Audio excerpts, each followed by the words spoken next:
Good evening. I hope all of you are enjoying this beautiful day outside. As most of you know, a lot's happened in the last 24 hours.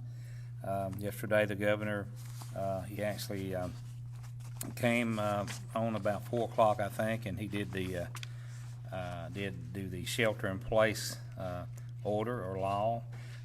He is coming back on today. We're not sure what time he will come back and actually finish that up. He'll actually sign that document, and also there'll be a supplement to it giving us actually what he expects us to do as Georgians to follow. And so that'll be pretty interesting. We've had a lot of calls today about this, different people and professional people, whether it be lawn care people, professionals, doctors, or whatever, because it's something historically it's never happened in Georgia. And so we'll keep you updated on that. And as soon as we know a time, Kerry will post it, and I'm sure it'll be broadcast live on most all stations, Georgia Public Network, and a lot of you cable stations, and our local stations also in Chattanooga. I'm sure that at least one of those will carry it. So it's pretty important you watch this. If you do miss it, though, trust me, we'll try to have answers to your questions. Some of the questions I were able to answer today, they were pretty common sense answers, but each state differs on their laws. The shelter in place in Florida could differ from us. There is a standard set of essential operations in the federal as far as FEMA goes, but all states are not. Like I said, they can change that. They can actually add, and most of them do, because the states are different. So keep that in mind and try to watch that. And like I said, if you miss it, Kerry, as soon as she can, she'll be posting that on our website.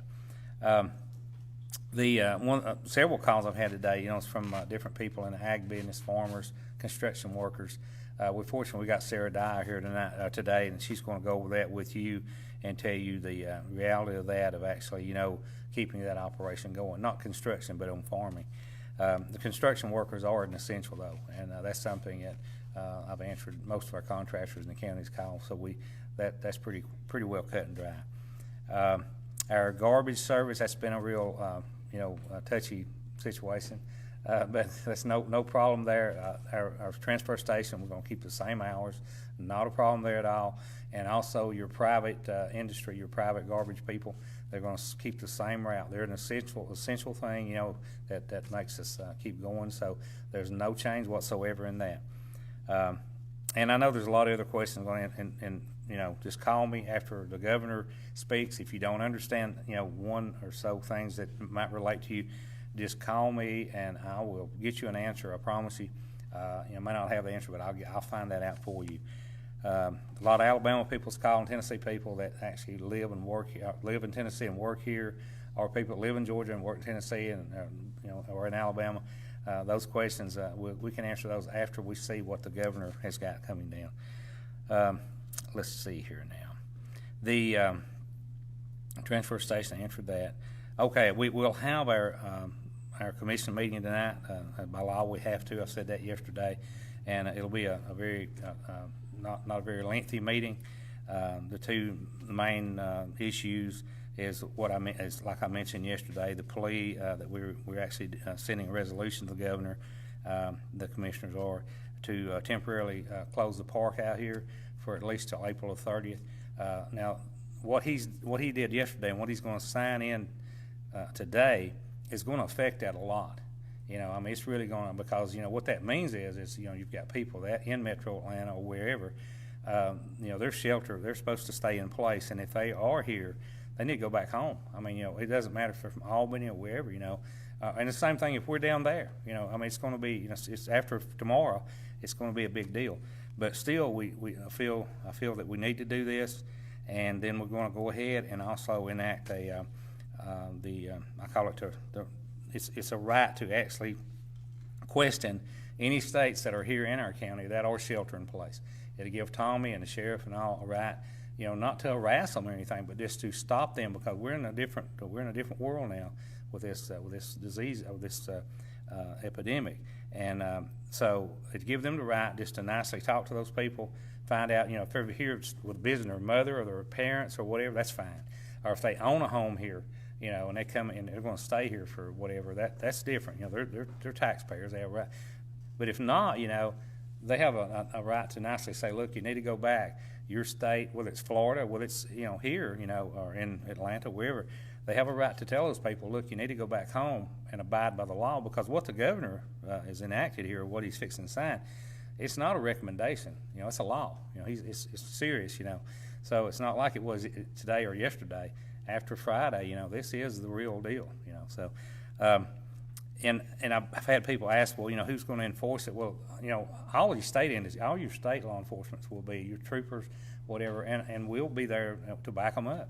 The law is a law. So it is a state though that's doing this, and I agree with it. It's something, it's time to do something, and we're fine, with this. I think he made a good move, by doing this, and I'm behind him 100%. And I think our other commissioners are. I'll go ahead and we got quite a bit to cover today, and I'll go ahead and bring up our next speaker. And as always, you call my number 6678999, area code 423. Easy. All of our commissioners are easy to find. Next we have Dr. Jen Harris. Good to have you here again today. And you've got some big news. Yeah. Yes, sir. Thank you, Mr. Rumley. Thank you, sir. I'd like to share a letter that I sent to all of our parents and our employees today. Dear Dade County parents and students, we are in the midst of unprecedented times. As I stated earlier, the only constant is change.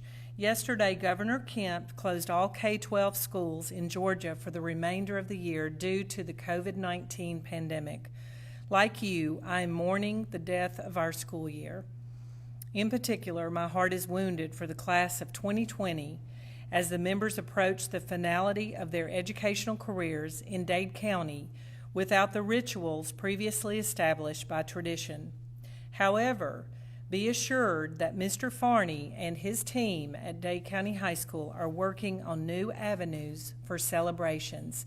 So stay tuned. We hope to have some announcements about those events real soon, and we pledge to make graduation and the end of the year very special. Over the past 3 weeks, our employees provided for our students through digital learning. SMP Director Dr. Long and her managers have provided 37,168 meals to our deserving students. At this time, I want to thank Transportation Supervisor John Smith and the bus drivers for distributing those meals. We also want to thank our employees and volunteers who assisted with this process.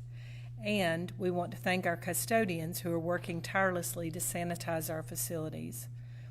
Our counselors and social worker have made home visits when needed to assist our students and parents, and our teachers have worked long hours with digital learning. Our students are working hard as well, and we are proud of them as always. Our parents are supportive, and we're thankful for their support. We are like Lewis and Clark, exploring new territory together. And now, we find ourselves in a new virtual environment as we strive to do something never before attempted on such a large scale, and that is to create meaningful distance learning opportunities for all of our students. Based on the guidance from the Georgia Department of Education and with input from our school and district leaders, guidelines are now stated to frame the learning process for the remainder of the year. It is our intention, to the best of our ability, to provide a meaningful educational experience for all of our students, including students with disabilities, EL students, and those with limited internet access. So briefly, I'll summarize what will happen. Digital learning will continue 3 days a week instead of 4 days a week, based on the input from the surveys that the parents completed this week. We're going to have digital learning on Monday, Wednesday, and Friday. On Tuesday and Thursday, students will work on assignments, catch up on work, and focus on social emotional learning. We encourage our students to stay on schedule each day and participate in physical activities and enjoy the beautiful outdoors. Students are encouraged to set up a workstation in the dining room, kitchen, or family room to provide stability during this time of uncertainty. Teachers will provide essential, remedial, and enrichment instruction each day from 9 a.m. to 3 p.m. Everyone is encouraged to abide by this schedule to alleviate stress during this difficult time. Teachers will strive to send communications to parents no later than 4 p.m. each day. Grades will be based on the philosophy of help, not hurt. For example, if a student had a C prior to the shutdown, he or she will have the opportunity to raise that grade to a B or A, but the grade will not be lowered. However, students must complete assignments in order to receive credit for classes. Promotion and retention will work as it always has worked, with teacher and principal recommendations to determine eligibility. Meal distribution will continue, but the process will change, I'm almost certain, as we go forward. In closing, even though most of our team members are not in their normal classroom setting and offices, rest assured that we are here standing ready to assist you as we are in our homes, at our workstations, doing the very best we can for your students. I'm praying daily that God will bless each one of you and keep you healthy and safe, and please do not hesitate to contact us if you need us. And the last thing I just wanted to say is that next week we have spring break, so we will not have meal service. But a big thank you to Martha Baker and all of the churches and volunteers who are planning on a free meal and snack distribution on April the 6th and April the 8th. That's Monday and Wednesday from 3 until 6 p.m. at Dade County High School, and it will be curbside pickup. This is open to anyone, and Dade First says that there will be a meal, snack packs, children's books, and more ready for pickup from 3 to 6 until supplies last. So a big thank you to all of those participating in that. Thank you, and stay healthy, everyone. Thank you, Dr. Harris. Also, we need to mention the hot spots. You know, some of our people in our county, of course, do not have access, do not have the Wi-Fi, and that's going to really be a challenge. But we do have a Trent Telephone Company, as we've mentioned before. There's on Sandmountain and also New Salem, the church out there. Do you know exactly the locations now? Yes, it's White Oak Baptist Church. White Oak Baptist Church. And New Salem Community Center. New Salem Community Center. Veterans Park. And our Veterans Park, yeah. Yes. And also our park, our four fields, or our sports complex. We've had that for a long time, but we have Wi-Fi down there too, yeah. And Mr. Rumley, some of the parents are asking us about during the shelter in place. Yeah. Are they going to be allowed to go there in their cars Yeah. to do work? Well, they will. We'll make sure that happens. The commission, During the oh yeah. If because they've got to have, that's something they've got to have. Our education, that is going to be, you know. So even if that's not mentioned in the governor's, that's something maybe I'm sure they'll think about that. But especially since schools are closed, but that's something we'll work that out. Okay. You and I are the school system. Okay. During the shelter in place, they can. That they can what now? Do you want me to say yes? Yeah. Come on. Yeah.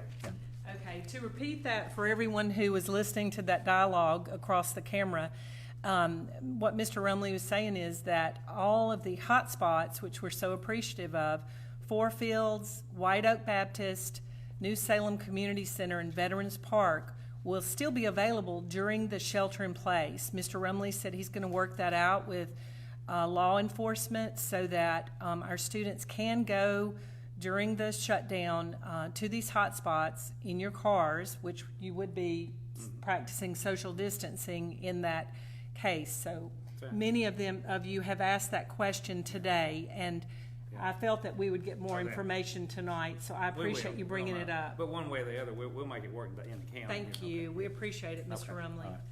Right. Real quick, I want to give my update here. I got off, there's so much going on here and talk about, but I'll give everyone a quick update on where we stand today in Dade County and also a few counties that join us. We still only have the one case in Dade County.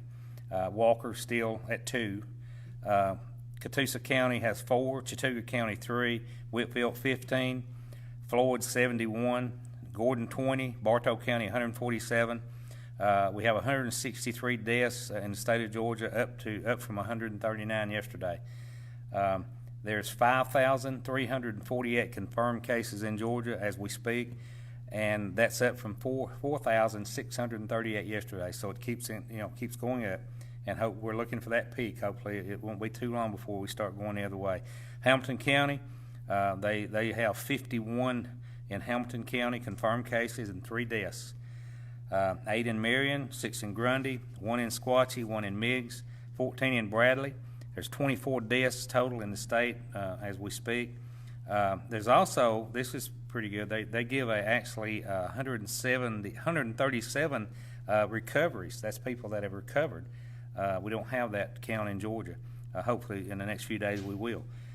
In Alabama, we still have 8 in Jackson, 6 in DeKalb, 32 deaths total in the state of Alabama.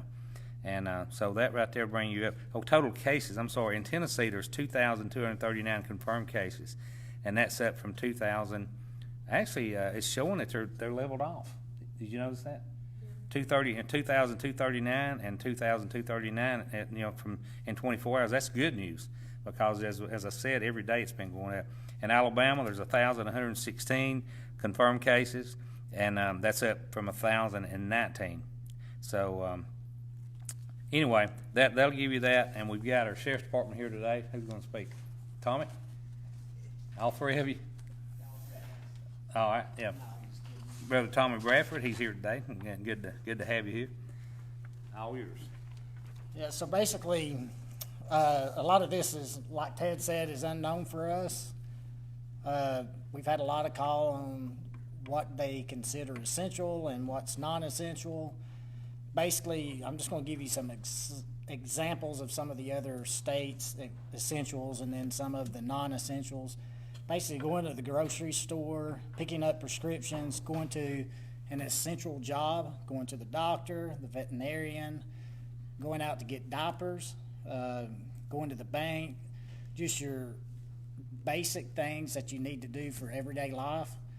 The non-essential stuff is more like social gatherings, driving to play dates, joyriding, driving to a bar, driving to sports events, driving to playgrounds, and birthday parties. Basically, what we're telling people now is there's a difference between needs and wants. If it's a need, then more than likely you are okay. If it's just a want, then probably don't need to be out. And these descriptions are only examples. We're going to ask that you refer to the governor's actual declaration for the exact wording. And just to go a step further, as far as officers go, we're not going to be out harassing people. That's not what we're here for. A lot of us live in this community just like y'all do. A lot of us is being affected by this like everyone else. So a lot of these officers are going to be using common sense. If you're just out riding around, we're going to ask you to go home. If you're out doing something and you get stopped, just tell them what you're doing, whether it be going to the grocery store, picking up a prescription. We're going to let you go. It's not going to be some long, drawn-out stop or anything like that. So for the most part, we're just kind of waiting, too, for the governor to see what he's going to say and how this is going to play out. So, but I don't think anybody needs to worry about being harassed or going to jail or anything like that. If it's someone that's just refusing to do what they're asked, then yeah, there's probably going to be consequences. But for the most part, I don't see that happening here in this county. Most people here are abiding by what they're being asked to do. So I really wouldn't worry about this a whole lot. Just keep doing what you're doing. Keep your hands clean. Don't touch your face. Just remember to do all that stuff and make sure you sanitize your vehicles when you get home. Your clothing stuff, make sure that if you've been in contact with something, just make sure you derobe before you go in the house and put on fresh clothes. So, I mean, just basically do that stuff, and then we'll all get through this together and be moving on our merry way. Thank you, Tom. Marciana.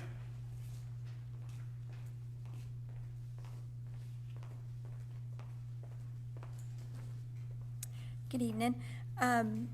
Of course, we've already talked about that we're going to be closed until further notice, and that way, as soon as we get a date, we'll let you know. If you need to ask us any questions or anything, you can email us at Dade Circ, and it's CIRC at CHRL.org.